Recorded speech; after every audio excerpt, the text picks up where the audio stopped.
Hi, I'm Monica. I'm 23 years old and I have Fabry disease. I was diagnosed when I was 10 years old and it's a day I'll never forget. It was my dad's birthday and we'd all piled into this tiny room where we were told the test came back positive. All I could remember was feeling numb. I was young and I don't think I fully understood what it meant to be diagnosed with disease. It wasn't until I saw Mum and Dad crying that it started to sink in.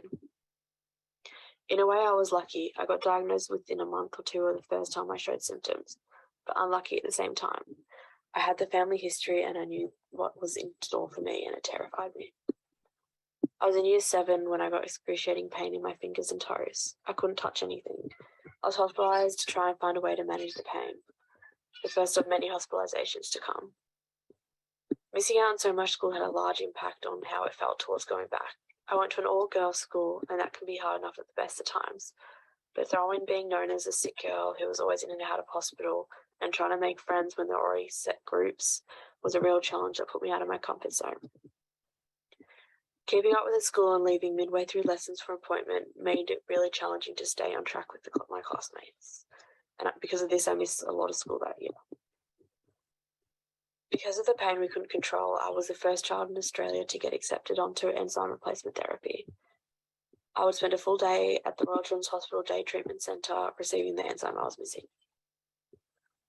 Having to go to the Children's Hospital every fortnight was hard. Missing a day of school and needing an IV felt pretty crappy after wasn't great either.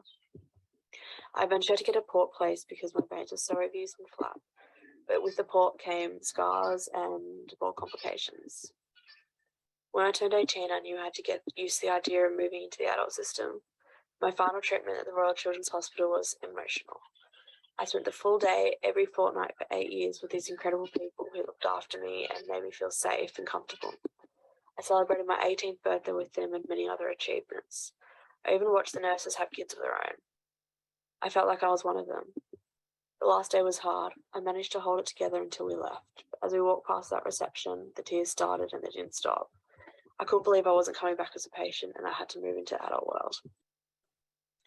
I think the scariest part of all of this was definitely moving from the children's system to the adult. It was an entirely different experience no one could prepare you for.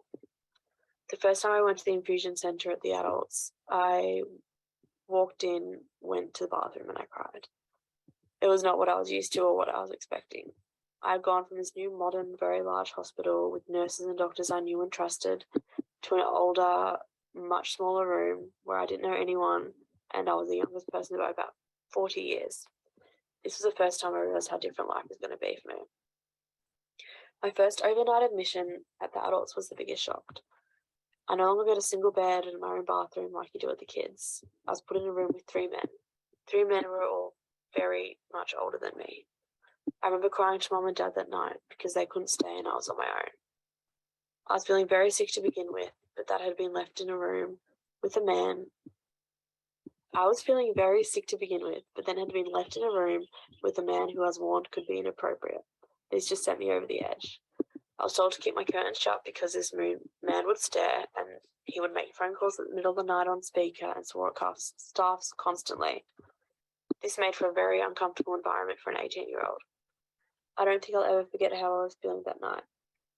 They ended up writing me up a sleeping tablet because of the state I was in. I was unable to calm down.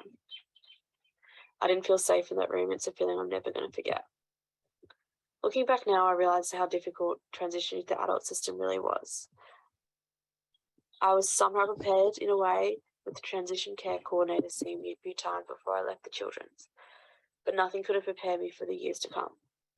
Learning to advocate for yourself was the hardest thing I had to do, standing up for my health and myself. Not just accepting the there's nothing wrong, it's in your head diagnosis, but questioning it. As hard as it may be, just saying you're uncomfortable and asking for a room change or question why they're doing something is an okay thing to do. It took me a few admissions and many tears for me to realise I could speak up.